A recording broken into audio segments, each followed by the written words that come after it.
in distinct compounds and you have 4 and you're missing 1, it simply doesn't work. Pain for a man is one of the most important elements in becoming successful. Batman is Batman because they killed his parents. If they did not kill his parents, he would not be Batman. You're supposed to suffer. You're supposed to take that pain. The worst thing that can happen to you as a man is you live a life with no pain in it. To be born into a rich family and have a nice, easy life and be given money, and you don't have to go to the gym and not have to train because you have bodyguards and sit around like a fuck up. You're going to be miserable and unhappy and a drug addict buying prostitutes. You're only going to have women who adore you. You're only going to feel confident in yourself and feel happy when you've been through hell and come out the other side. The pain is required. And you'll often notice that people who are better than you are people who have suffered more than you have suffered. So, the person who is waiting for you, he requires your motivation. It also requires huge amounts of pain. So when bad things happen to you, do not sit at home and lament. Do not feel sorry for yourself. Instead, look in the mirror and say, thank you, God, for giving me one of the ingredients that is needed for the chemical concoction that is going to turn me into a superhero. Because pain is an extremely important one. In fact, it's one of the most important ones for a man. Everything is war. All of it. Sitting in the commute without losing your patience is war. Trying to find a way to escape your slave job is war. Keeping your wife happy and your children inspired is war. Training to become stronger than before is war. It is all war, and it cannot be avoided. And I'll tell you why it's war. Because war is 2 opposing sides trying to achieve the same goal. 2 opposing sides want the same land or the same influence over X land. And the car you want, the Ferrari, you're not the only person who wants it. The reason it's so expensive is because others people want it. The girl you want, the beautiful woman, everyone wants her. It is war. It is competition.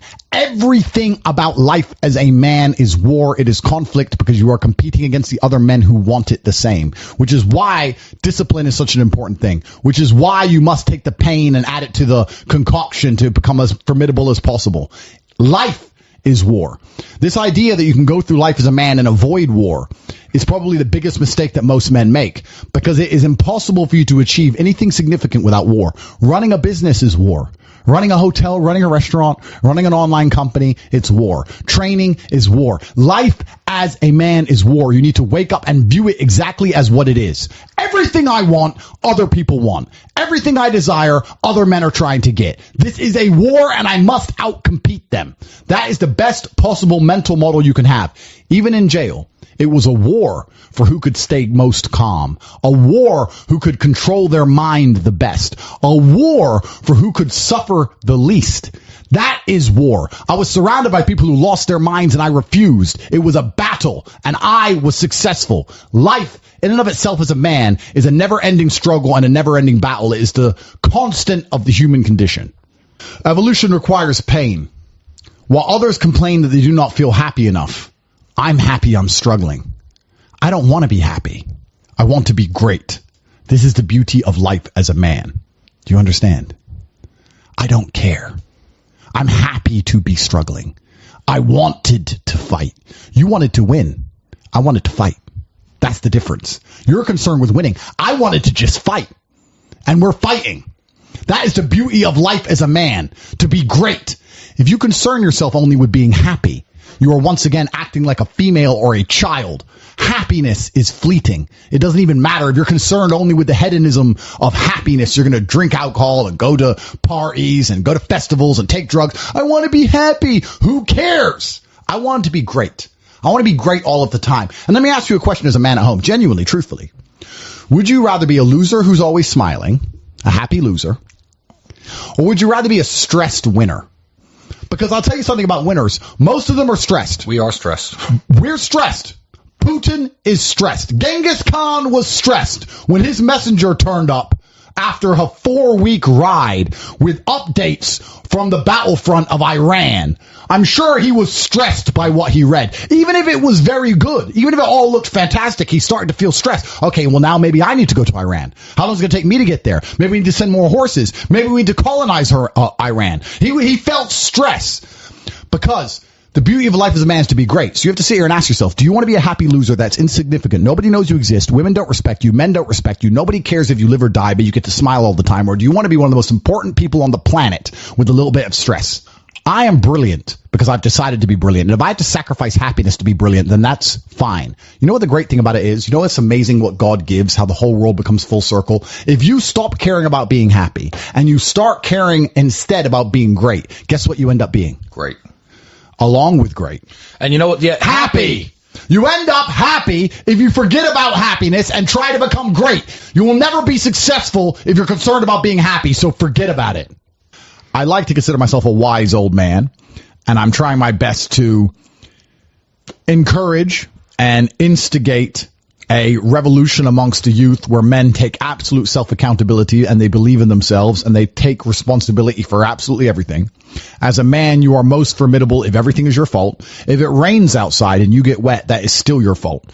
Can you control the rain? No. Could you have brought an umbrella? Yes. You need to blame yourself for all things, the good and the bad. And by doing this, you take absolute self-accountability, which allows you to build a mental model in which you will find solutions, 1. 2, avoid trouble because you know that anything bad happens to you is your fault. And 3, be the most fearsome competitor possible because we're living in a very competitive world nowadays amongst the elites. The people who understand that you're living inside of a fish tank are trying very hard to get out. And you have to make sure that you can outrun some of them if you want to escape. It's an age-old adage. If a bear is chasing a group of people, you do not have to be the fastest one. You just have to be faster than the slowest. The slowest person is going to die. So as long as you're ahead of the majority of people, you stand a very good chance of avoiding slavery. Being a powerful man isn't always about furious anger and instilling fear. As enemies attempt to attack your energy and lower your vibration, understand this. Power is untouchable. Power may notice, but it doesn't care. Sometimes power is simply not giving a fuck. Being a powerful man isn't always about furious anger and instilling fear, meaning sometimes it is. You need to retain the capability to instill fear with furious anger. A man who cannot do that is not a man. It is one of the cards you need to have in your deck. However, more often than not, when you're in a true position of power, you will play the alternate card, which I'm describing here as simply not caring. How can you not give a fuck about things? Well, I'll tell you how. If you're filthy rich and you have a strong network of people around you who you trust and you have a good family and you have beautiful children, and you have women who love you and you have beautiful supercars, you live with your best friends in a compound, you have armed guards and you're proud of yourself and you're strong and you train hard every day and you're monumentally successful and all of your dreams come true. And if you want something, you can instantly snap it up. You want a Pagani, you want a Bugatti, you want a $25 million apartment, anything you want, you buy. It's very easy to not give a shit about the opinions of people who don't have one fraction of your success. And what these people are trying to do is drag me, I'm using me as an example, but we can also use it for you. When you have true power, they're trying to drag you down. They're not trying to elevate themselves. They're trying to drag you down, which is a very different thing, because it's amazing how God rewards those who are trying to build and create and elevate, and how it punishes those who are simply trying to destroy and be spiteful and negative. And these people are going to dedicate hours and hours and millions of hours of their life towards a certain cause. Thank you. To try and drag people down who they cannot affect because they're already too powerful and too large. And they're wasting their own human experience, and they're not progressing or advancing themselves in any way. They will stay brokies, and we will stay rich forever. So the lesson here is that you need to get to a position where ignoring people is a move in which you're guaranteed success. You can ignore people completely and they are benefiting you. And that comes from a position of power. And I think a lot of you at home right now, you may not be in our position, but if you're already working hard, you're already going to the gym, you're already training, you make sure that you're getting as much muscles as possible, as much money as possible, you're dedicated, you don't sleep in, you don't waste your time, you don't smoke weed, you don't play video games, you're focused on trying to become fantastic as a person. You can just ignore that girl. That girl who broke your heart or cheated on you, just ignore her. The most powerful move you can make is ignore her. Yeah, you could yell at her. Yeah, you could try and make her scared of you, blah, blah, right? That's not going to work. The powerful move is just to completely ignore her because you're on your ascent. She is likely on her descent. She likely has no intention of improving herself, no intention of becoming richer, no intention of becoming better looking. Time is against her. As she gets older, she's going to lose her looks. You're going to continue your ascent, and she's going to have to watch you for the rest of her life be the man that she could have been with that she's no longer good enough for. The best thing you can do is simply ignore her. That is the powerful move. And it's the same with also men. It's not even a gendered argument. There's men who want to be your friends right now or who wanted to be your friend. and they did something wrong to you. And if you're on the right path doing the right things, karma, God, the universe, whatever you want to call it, is going to teach them a lesson for simply failing to be a good person to you while they had the chance. But when you have a whole bunch of money, you take care of the people you love. And that's the masculine prerogative. And even my brother and I, anyone who's been loyal to us, who's on our team, we monumentally reward. And everyone who ever displayed cowardice or sold us out or made mistakes massively regrets it because they see how well we treat the people who are close to us. If you lack somewhere, excel somewhere else. Counter your weaknesses by honing other capabilities. If you're ugly, become filthy rich. If you're poor, be as strong as an ox. Life is unfair. The primary focus of your energies is to balance the book.